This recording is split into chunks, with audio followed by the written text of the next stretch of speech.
Okay, let's talk about modes. This is one of the most challenging topics in music, and even when teaching college students and older people, this is a hard one. This is hard for them to understand. It's kind of a hard to grasp concept.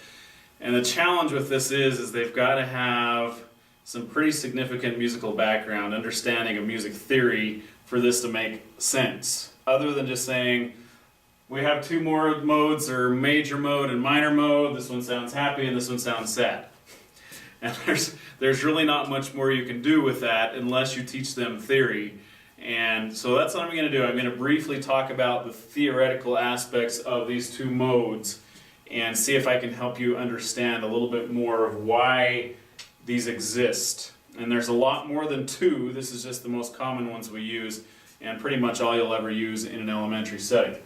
Alright, so we have here our scale, and now when I create harmony with a scale, and we'll talk more about this in the harmony section, but what I do is I take the primary pitches of the scale, which happen to be the first, third, fifth, and eighth notes of the scale, and if I were to make them vertical, so I'm going to take my C and I'm going to put these on top of here, and we'll just use the three there. So I have C, E, and G. And I'm going to do that with all these. So I'm going to take the next note, and I'm going to take the first, third, and fifth of that. So D, F, A, E, G, B, F, A, C, G, B, D, A, C, E, B, D, F, and then back to C again, which is the same as the first one.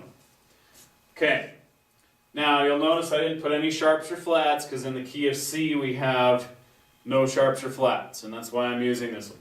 So I'm going to go over to the piano quickly, and I'm going to play the first of these, C, E, and G, and I want you to hear this and see if you think it sounds major or minor. Does it sound happy or sad? So here's the first one, C, E, G. Play those together. So that is a major chord, and the reason that is major is because of the intervals. The bottom two notes create what we call a major third, and the top create a minor third. So this is a half step smaller than this. Okay, so when we have a wider interval on the bottom, that's a third, and a smaller interval on the top, that creates a major chord. Okay, now if I go to the next one, D and F, this is a minor third, whoops, small m, minor third, and on top we have a major third from F to A. So you'll notice these are different. We have major on the bottom, minor on the bottom. So that means that this is going to be a minor chord. Let me play that for you and see if you can tell the difference in sound. So there's D, F, A, that's a minor chord. See how it has kind of a darker, gloomier sound to it? Here's the C chord again. Major, D chord, minor. How about this one? This is E, G, B. What is this one? Is that major or minor? Notice it has that gloomy, dark sound. So that one's minor. F, A, C is major. G, B, D is major. A, C, E again is minor. There's that gloomy sound again. Now here's one that's completely different. B, D, F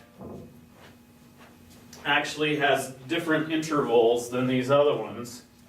And this one is created with two minor thirds.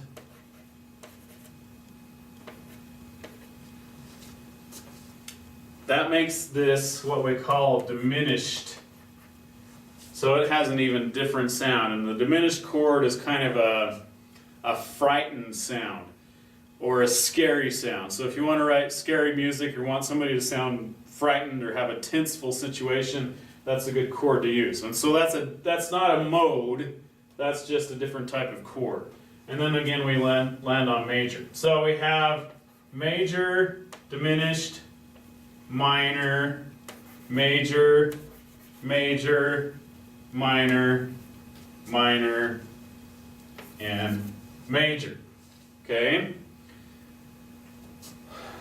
When I use these chords, that's what creates our different modes. Okay? Basically, it's all about the scale primarily. So am I using a major scale or a minor scale? But it also depends on the chords we use. So if I'm using a C major scale, I'm going to be mostly using C chord, C, E, G, the FAC chord, and the GBD chord. Those are the three primary chords in C major, and they're all major chords. However, if I were to take A minor, and we'll just throw this in here, A, B, C, D, E, F, G, A. Now if I were to take minor here, this is a minor scale. It's the same key as C. It's the relative minor of C major.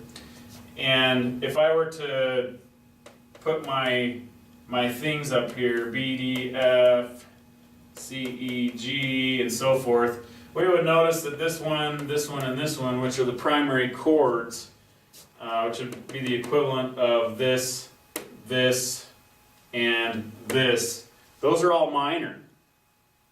So you'll notice that when I use a minor scale, all of a sudden my primary chords are all minor, except we do change this one right here, the fifth, to be a major chord because we always want that one to be major to fit with the harmony. But that's the big difference between major and minor is, first of all, what scale am I using? Am I using a major scale or a minor scale? And then second, what are the primary chords? Are they major chords or minor chords? Now, obviously, this is stuff you're not going to be teaching to first graders or kindergartners, probably not even second graders. Third graders, as you start teaching some harmony using instruments and other things, they'll start to understand this concept. But they have to learn how to do scales. You need to be taught scales and how the scales sound and the whole step and half step patterns in the scales. So there's a lot to do before you deal with modes in a theoretical sense. But for now, do what everybody does. Just tell them that major sounds kind of happy, minor sounds kind of sad and gloomy, and if you hear music that sounds one or the other, then that's probably the mode it goes with. Not always, but usually.